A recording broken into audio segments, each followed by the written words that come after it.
बड़ा दुख हुआ कि अब दिल्ली नई दिल्ली रेलवे स्टेशन के ऊपर जो भगदड़ हुई है उसमें काफ़ी लोग मारे गए। तो मन बड़ा उदास है, क्या कहें क्या ना कहें। लेकिन एक चीज़ ज़रूर है, जब से भारतीय जनता पार्टी ने इस देश की कमान संभाली है तब से ही लोगों का मरने का जो सिलसिला है वो कंटिन्यू चलता जा रहा है। चाहे वो कोरोना में हो, कोरोना में भी बहुत लोग मरे, बहुत लोगों को इस तरीके से छोड़ दिया गया जैसे वो इस देश के नागरिक नहीं है या वो इंसान नहीं है। और फिर बात आती है जो 2 महीने पहले तैयारियां चल रही थी, 6 महीने से साल पहले से तैयारियां चल रही थी कि प्रयागराज में ऐसा संगम होगा कि 100 करोड़ लोगों का इंतज़ाम किया गया वहाँ पे। लेकिन वहाँ इस तरीके से घटना होती है कि लोग मरते हैं काफ़ी, लेकिन बताए जाते हैं सिर्फ 30।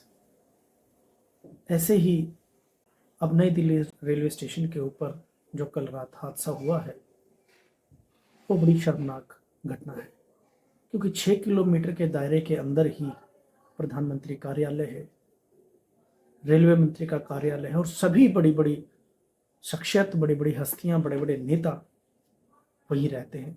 नई दिल्ली के आसपास सभी के अपने मुख्य कार्यालय हैं।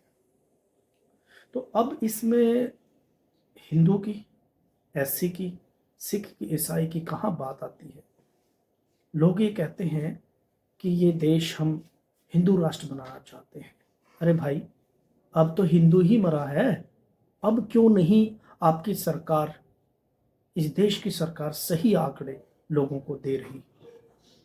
क्योंकि हिंदू का आह्वान किया गया था धीरेन्द्र शास्त्री जी की तरफ से।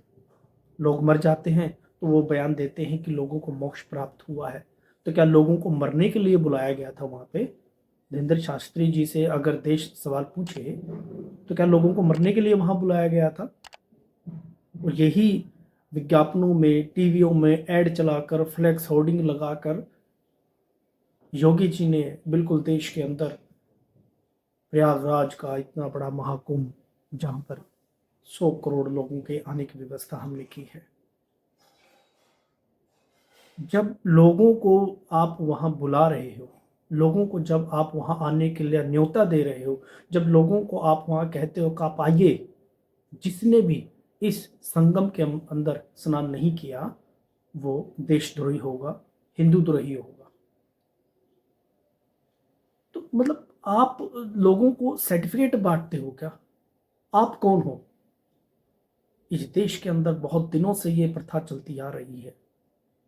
ये देश बड़े भाईचारे से रहता था और मैं ये बड़े दुख से कह रहा हूँ कि इतने लोग मरे। उनके लिए वो लोग बड़े खुश होते थे कि भाजपा सरकार आई है, नई उमंग, नई रोशनी, नई तरक्की के मार्ग लेके आई है। जिन लोगों ने आपको वोट दी, जो लोग आपके कहने से वहां पहुंचे हैं, वही लोग इस दुनिया को छोड़कर चले गए।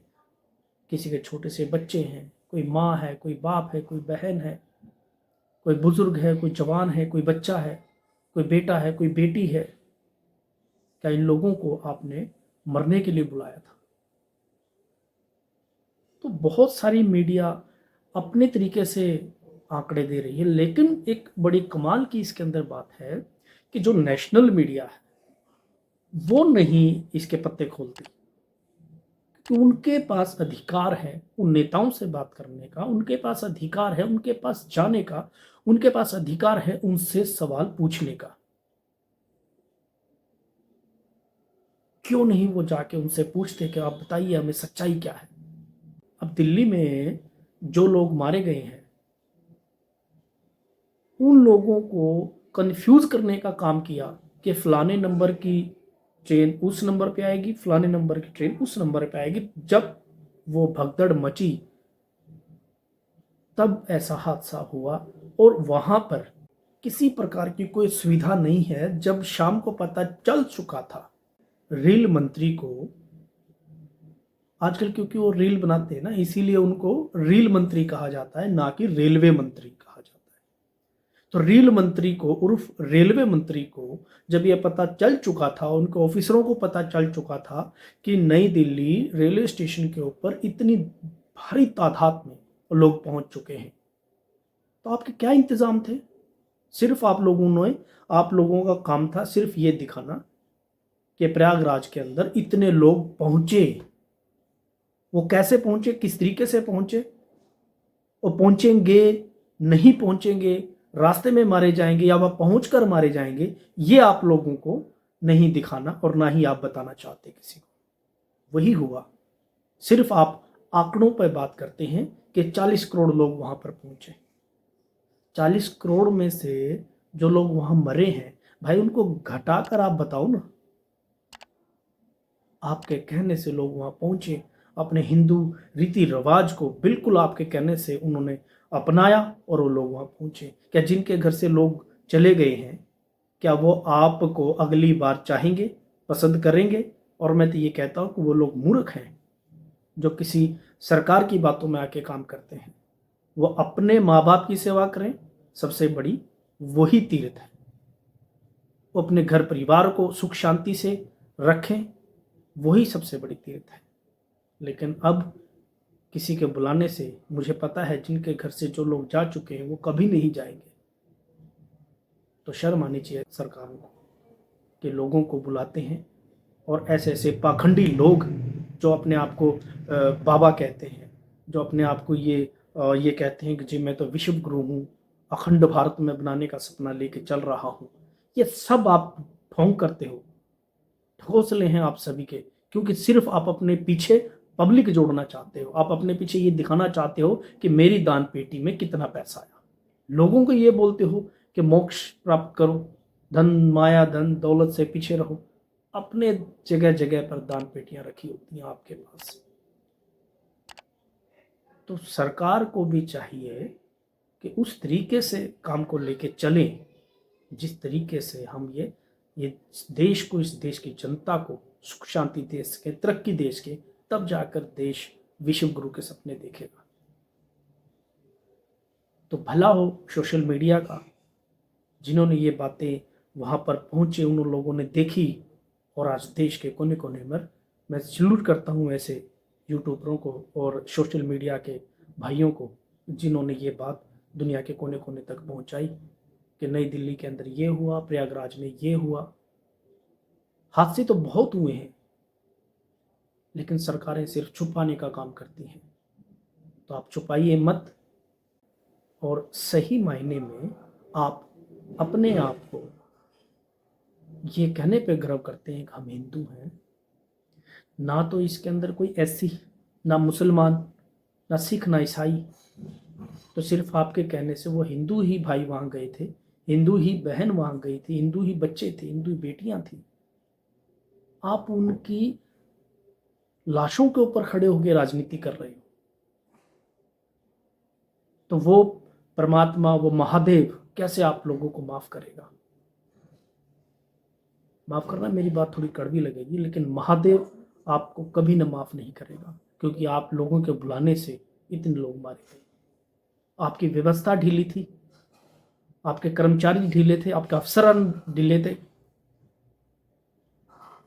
आपकी सब चरमराई हुई वहाँ पर व्यवस्था थी, जिसके कारण प्रयागराज में भी और नई दिल्ली एयरपोर्ट रेलवे स्टेशन पे भी लोग मरे हैं। तो समझो, अगर आप देश को एक अच्छी और सच्चाई की मार्ग पर ले जाना चाहते हो तो उन चीज़ों को देखो। सिर्फ राजनीति से काम नहीं चलेगा। आप आज हो, कल नहीं होगे, कल कोई दूसरा होगा।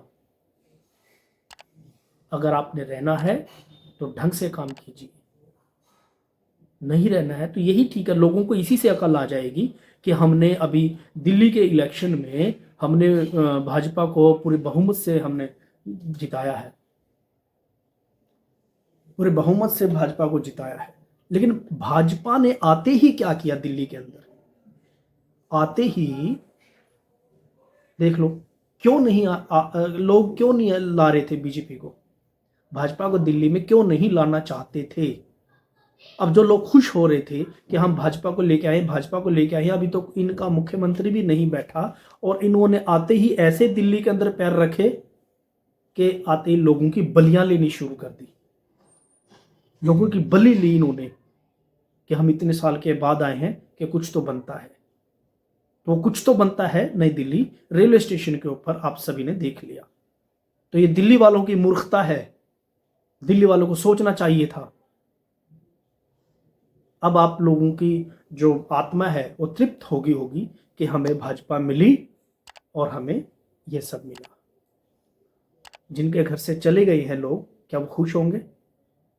वो रोएंगे और कैसे बिल्कुल बिलबिला रहे हैं, कैसे रो रहे हैं, कैसे अपने मत्थे में हाथ मार कर रो रहे हैं कि हमारे घर से ये क्या होगा, हमारे बच्चे के साथ क्या होगा, हमारे भाई के साथ क्या होगा, हमारी माँ के साथ क्या होगा। तो ठीक है दिल्ली वालों, आपको चाहिए था तो भाजपा आई है और ऐसी नई चीज़ें लेके आई है, तो आप स्वागत कीजिए भाजपा का। और देखिए आगे, अभी तो शुरू हुआ है और क्या क्या होता है दिल्ली के अंदर। मैं अजमेर सिंह, वीर भारत समाचार से नमस्कार। आपको दिल्ली वालों भाजपा मुबारक हो।